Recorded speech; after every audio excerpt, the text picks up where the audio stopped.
Everyone, मैं प्रतिभा चौहान एक बार फिर से आपके अपने यूट्यूब चैनल लीगल विंग्स में आप सभी का स्वागत करती हूँ। आरजेस का फॉर्म जिन जिन्होंने भराया हो उनके लिए एक इंटीमेशन है, बेल है, टंग टंग टंग टंग टंग।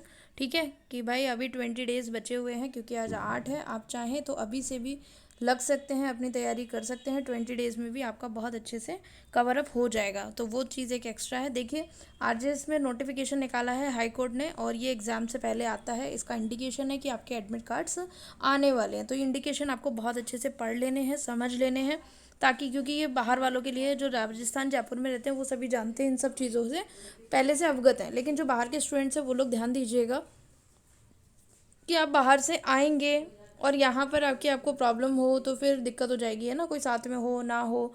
तो इस चीज़ के लिए आप रेडी रहें। क्या क्या ध्यान रखना है, सो एडमिट कार्ड आएंगे वो आपको ले लेने हैं। एडमिट कार्ड आपको नाम, पासवर्ड ये सब डाल के मिल जाएंगे। बिना एडमिट कार्ड के अंदर नहीं जाने देंगे, ये सभी जानते हैं। प्रिंट आउट लेकर जाना है। और ये सब चीज़ें basic basic photo ID card आपके पास ज़रूर होना चाहिए, जिसमें आधार, ड्राइविंग, वोटर, ये सब चीज़ें, इनमें से कोई सा भी एक ज़ेरोक्स भी होना चाहिए, ओरिजिनल भी होना चाहिए, ये ध्यान रखिएगा। लास्ट टाइम भी कई बार बच्चे बाद में फिर जाते हैं फ़ोटो कॉपी कराने, भाग जाते हैं। मतलब लाइन में लगे हुए हैं, यहाँ उनका नंबर आ रहा है, फिर वो कहते हैं दिखाओ फ़ोटो कॉपी, फिर कहते फ़ोटो कॉपी तो लाए नहीं, फिर भागेंगे वहाँ से, है ना। तो ये सब इनकन्वीनियंट होता है। ज़ेरोक्स लेकर जाना है, 1 कलर्ड पासपोर्ट साइज फ़ोटो लेके जाना है, ब्लू ब्लैक बॉल पॉइंट लेके जाना है, पेन, ठीक है। पेन जो है आपका ट्रांसपेरेंट होना चाहिए। ये सब चीज़ें वैसे भी पता होती हैं, लेकिन अभी देखो कंटिन्यू यहाँ रीट पटवार ये सब एग्जाम हुए ना, तो बहुत दिक्कत हुई थी। इस वजह से इन्होंने पहले से ही इंस्ट्रक्शन डाल दिए बच्चों के लिए। 50 ml की एक सैनिटाइज़र बॉटल लेके जानी है। बॉटल मस्ट भी ट्रांसपेरेंट होनी चाहिए। ड्रिंकिंग वाटर जो होता है वो भी आपको लेके जाना है, वो भी ट्रांसपेरेंट होना चाहिए, ठीक है। एग्ज़ाम में कम से कम 45 मिनट पहले आपको आ जाना है। और जो बाहर के बच्चे हैं उनको मैं कहूँगी 1 डे बिफोर आ जाएँ तो ही अच्छा है, ठीक है। और रूम में 15 मिनट पहले ही आपको घुसाएंगे, उसके पहले नहीं जाने दिया जाएगा। और आपको एक मास्क भी पहनना है। इंस्ट्रक्शन जब वो देंगे तब आपको मास्क उतारना भी है, दिखाना भी है, ठीक है। और ये सब चीज़ें हैं, एक घर से पहन के आना है और एक वहाँ पे आके पहनना है, ठीक है। रिमूव करना है और दूसरा पहनना है। फिर हैंड, जो भी हैंड होंगे वो उनको सैनिटाइज करना है एंट्रेंस के ऊपर। ये सब गाइडलाइन है सेंट्रल गवर्नमेंट की, वो सब करना है आपको, ठीक है। और सोशल डिस्टेंसिंग मेंटेन करनी है। ये सब चीज़ें नॉर्मल सी बात है, इसमें कोई वो नहीं है। एग्ज़ाम शुरू होने के 15 मिनट बाद आपको नहीं एंटर करने दिया जाएगा, वेरी इंपॉर्टेंट। तो ध्यान रखिएगा, भागते भागते लास्ट में नहीं आना, पहले ही आ जाना, ठीक है। और अपनी ही जगह पे बैठना है जो एडमिट कार्ड में नाम दिया गया है। और डिस्ट्रीब्यूशन बेल का मतलब है ये, आपको वॉच अंदर लेके जाने की अलाउ नहीं है, ठीक है। साफ साफ इसका इंडिकेशन है, क्योंकि तभी इन्होंने घंटी के बारे में बता रखा है। तो ड्यूरिंग एग्ज़ाम के पूरे प्रोसेस 4 तरह की घंटियाँ बजेंगी, तो देख लो कैसी कैसी है। पहली जो घंटी होगी वो 5 मिनट पहले बजेगी, ठीक है। जो आपका पेपर शुरू होने वाला है, लेट सपोज 11 बजे पेपर शुरू होने वाला है, तो 10:55 पे घंटी बजेगी। जिससे क्या हो गया कि आप अपने नाम, एंट्री, OMR में ये सब कुछ भर के रख लो। तो फिर उसके बाद दूसरी घंटी बजेगी जब पेपर चालू हो जाएगा, ठीक है। जैसे कि 11 बजे पेपर है तो 11 बजे एग्जैक्ट घंटी बजेगी। फिर उसके बाद बजेगी एक वार्निंग 10 मिनट पहले, पेपर जब ख़त्म होने वाला होगा, है ना, उसके 10 मिनट पहले, कि भाई आपका कुछ छूटा हुआ तो उसको गोले गोले भर लो सीधे सीधे। और एक बार बिल्कुल लास्ट में कंक्लूजन होने पर घंटी बजेगी कि आपका पेपर हो गया, अब इसको छोड़ दीजिए। तो ये ध्यान रखना है, घड़ी अलाउ नहीं करिए, तभी इन्होंने घंटी का ये दिया है। ये पहली बार आया है, पहले नहीं आता था इस तरह घंटी का। OMR शीट है, जो OMR शीट होगी कैंडिडेट को 5 मिनट पहले दे दी जाएगी, चालू होने से 5 मिनट पहले, ताकि आप अपना नाम, रोल नंबर, डेट, सीट ये सब भर लें। और याद रखिएगा, OMR शीट आपकी मशीन में जाती है, चेक होती है। वो मशीन इंसान नहीं है जो आपकी मर्जी से पिटीशन को अलाउ कर दे। तो अपने OMR को चाहे 5 मिनट की जगह 10 मिनट दे देना, बट बहुत ध्यान से भरना। कई बार क्या होता है, ऐसे रोल नंबर का यहाँ पर रोल नंबर है, ठीक, और यहाँ पर आपका डेट ऑफ बर्थ या कुछ भी है, एग्जाम्पल मान लीजिए, तो आप एग्जाम की डेट में रोल नंबर में यहाँ भर देते हैं, गलत कर देते हैं। और कुछ भी समझ में ना आए तो वहाँ से टीचर से, एग्जामिनर से पूछ लो, ठीक है। उसके बाद देखिए, ठीक, ये हो गया। OMR शीट जो है मिस प्रिंटेड और ये सब नहीं होनी चाहिए, और बहुत ही अच्छे से चेक कर लो। कुछ भी गड़बड़ वड़बड़ निकले तो उनको रिप्लेस करवा लो, ठीक है। एक बार आपने भर दी फिर आपका कुछ भी नहीं होगा काउंट वो, ठीक है। और अपना उसके अंदर नाम, रोल नंबर, साइन किसी भी तरह का, ओम, श्री राम, ये सब कुछ नहीं भरना है, ठीक। और जो स्पेस दिया हुआ है वही भरने। डार्क करना है ओनली सर्कल को, और कुछ भी नहीं भरना, ये तो आप सभी जानते हैं। अब आप देखिए इसके अंदर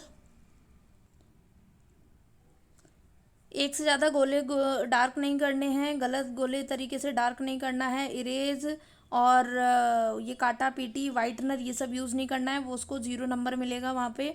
और गलत तरीके से या ब्लू ब्लैक के अलावा किसी और पेन से भी डार्क नहीं करना है, पेंसिल वेंसिल से। एक बच्चा था उसने क्या किया था, पेन की जगह पूरे पेंसिल से डार्क कर दिए, बाद में पता चला पेन से करने थे, तो 0 नंबर। क्या मतलब हुआ ऐसा, है ना। तो सावधानी हटी दुर्घटना घटी, ध्यान रखना। और देखो इसमें लिखा हुआ है कि कैंडिडेट भैया किसी ने इनकम्प्लीट इन्फॉर्मेशन दी, रोल नंबर गलत भरा, गलत सीरीज जो ABCD आती है ना वो भी गलत भरी, पेपर बुकलेट का गलत नंबर, डेट ऑफ बर्थ ये सब भरा, तो उसका इवैल्यूएशन नहीं होगा। याद रखना, इस बार बहुत स्ट्रिक्ट कर दिया इन लोगों ने। पहले कई बार ऐसा गलत गलत भर देते थे और इन्विजिलेटर के सिग्नेचर की जगह खुद के सिग्नेचर कर देते थे। ठीक है, साइन करना पड़ेगा सर्टिफिकेट का कि जेन्यूनेस है, मैंशन OMR में भरना पड़ेगा। वो सब आप वहाँ से पूछ लेना कुछ भी लिखने से पहले। ठीक है, और अगर आप एग्ज़ाम हॉल पहले छोड़ते हो 30 मिनट से पहले, तो आपको पेपर साथ में लेने नहीं दिया जाएगा, सिर्फ OMR जमा कराओ और निकल लो, किसी को जल्दी हो तो। ठीक है, उसके बाद देखिए भैया जब टीचर गए तभी बाहर निकलना है, TA DA आने जाने का खर्चा कुछ नहीं मिलेगा, और कोई भी राइटिंग का मटेरियल जो है वो आप एक दूसरे से नहीं लोगे, पेन पेंसिल किसी भी तरह का, इससे अच्छा खुद ही लेकर के जाना। यहाँ पाउच वाउच भी कुछ नहीं ले जाने देते। ठीक है, दुपट्टा भी रूम के बाहर ही निकलवा लेते हैं, तो लड़कियों ध्यान देना, ज़्यादा अपना वो नहीं। सब अभी नीचे आएगा ड्रेस कोड भी। ठीक है, और ये मोबाइल ब्लूटूथ स्मार्ट वॉच सब बंद है यहाँ पे, कैलकुलेटर बंद है, pager any kind of electronic communication device, whitener ink pen side ruler geometry water pen wall pen सब सब सब बंद है। ठीक है, कुछ लेकर नहीं जाना है अंदर। ठीक, आगे आ जाइए। एग्जामिनेशन चेंज, ये अब आ जाओ मेन काम की बात, ये है ड्रेस कोड।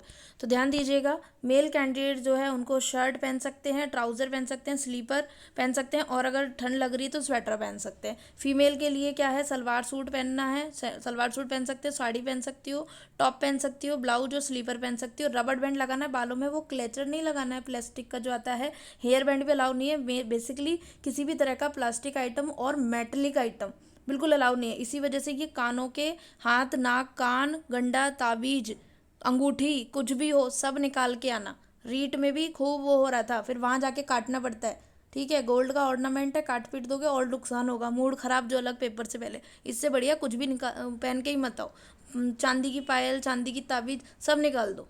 ठीक है, कुछ नहीं होता, पढ़ाई करोगे तो ये सब कुछ है। Good luck good luck good luck भी उसी का ही होता है जो पढ़ता है। ठीक है, तो ये गंडा ताबीज स्कार्फ कैप शॉल, और एक और चीज़ बड़े बड़े फूलों वाले बटन साइज़, ये बियर विग साइज़, देखो ये लिखा हुआ है। ठीक है, पर्स वर्स कुछ नहीं लाना, शॉल नहीं, कोट टाई जैकेट ब्लेजर कुछ भी नहीं, मफलर कुछ भी ऐसा आइटम जिसके अंदर छुपा हो, वहाँ जाके आपको बाहर निकालेंगे क्या मतलब है। और ठंड वंड ना लगे तो लोअर टी शर्ट ही पहन जाना, सबसे बेस्ट। चप्पल वो ले चेक कराओ, लो चप्पल खोल के दिखा दी। और अगर किसी को सैंडल चप्पल पहननी है गर्ल्स, याद रखना, रीड के एग्जाम में भी मैं खुद वहाँ खड़ी थी, मैंने देखा था, हील वाली चप्पल नहीं होनी चाहिए, क्योंकि हील के अंदर वो घुसा लेते हैं ना डिवाइसेस, तो हील वाली चप्पल बिल्कुल मत पहनना, फ्लैट पहनना। ठीक है, पेपर देने जा रहे हो बिल्कुल सिंपल जाओ। फिर आपको बड़े बड़े बिग साइज बटन वाले, ये देखो ध्यान से, बिग बटन साइज जो मैं कह रही थी ना, फ्लावर वाला बड़े बड़े प्रिंट जिसमें छुपाने जैसा हो, बड़े बड़े बटन, ये सब भी नहीं ले जाना। टाइप ब्रॉच बैगेज फ्लावर ये सब कुछ नहीं। ठीक है, किसी भी तरह का ड्रेस कोड से डिस्प्यूट होगा तो डिसीजन वहाँ पे जो नोडल होगा ना उसका फाइनल रहेगा। तो ऐसे डिसीजन की नौबती क्यों आए, इसलिए ऐसे कपड़े ज़्यादातर हो तो प्लेन वाइट कपड़ा या plain pink light pink colour का, जो मतलब सिंपल सोवर, जो कोई यूँ स्कैन कर लेते ना आँखों से बिल्कुल यूँ इस तरह से। क्या दिक्कत है, एग्ज़ाम ही तो देना है हमको, फैशन शो में थोड़ी जाना है। तो बिल्कुल वाइट, और वाइट का ना कोई तोड़ नहीं है, एक कोई तोड़ ही नहीं है उसका, तो कोई रोक ही नहीं सकता। इंटरव्यू में मैं भी कहती हूँ कि ऐसे साड़ी वाड़ी इतना चूज़ ही क्यों करना, जाओ जाके सीधे सफ़ेद साड़ी गोल्डन बॉर्डर लो, पैंट शर्ट भी सफ़ेद पहनो, काला कोट डालो, चलो छुट्टी। समझ रहे हो, चलिए। और अगर इस तरह के ये अब ड्रेस कोड नहीं पहना है उसने, ठीक है, तो फिर उसको नहीं बैठने दिया जाएगा, ध्यान रखना। और ये होता है आपका यहाँ पे ख़त्म। राजस्थान हाईकोर्ट फ्यूचर में आपको टाइम टू टाइम बताती रहेगी। ठीक, और इस तरह के इंस्ट्रक्शन पहले भी आते रहे हैं एग्ज़ाम से पहले, कई बार रोल नंबर वगैरह। तो आपके एडमिट कार्ड देखिए बहुत जल्दी आने वाले हैं, और याद रखिए 20 डेज़ हैं स्टिल, आज का दिन भी निकल गया है। यू हैव 19 डेज़, और 19 डेज़ में भी 2 दिन अगर मान लो तो 15 कैरी कर लो।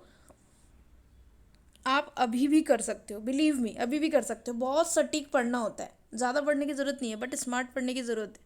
ठीक है, अभी भी रिवीजन आप कर सकते हो और बहुत अच्छे से तैयारी कर सकते हो। तो इस वीडियो को देखो, थोड़ा सा सीखो और क्या क्या रखना है मेंटली प्रिपेयर हो जाओ। और किसी को कुछ परचेजिंग करनी है तो वो भी कर लो, ठीक है। किसी के पास नहीं हो तो सिंपल सादा ड्रेस एक आध कुछ खरीद लो, वाइट कुर्ता, वाइट लेगी या वाइट पजामी पहन के सिंपल, और सिंपल चप्पल, कोई दिक्कत नहीं है। और बालों में रबड़ बैंड, मेंस तक में भी निकलवा लिए थे, क्लचर, हेयर बैंड, क्लिप, टिक टिक टिक टैक, कुछ भी नहीं लगाना है, ठीक है।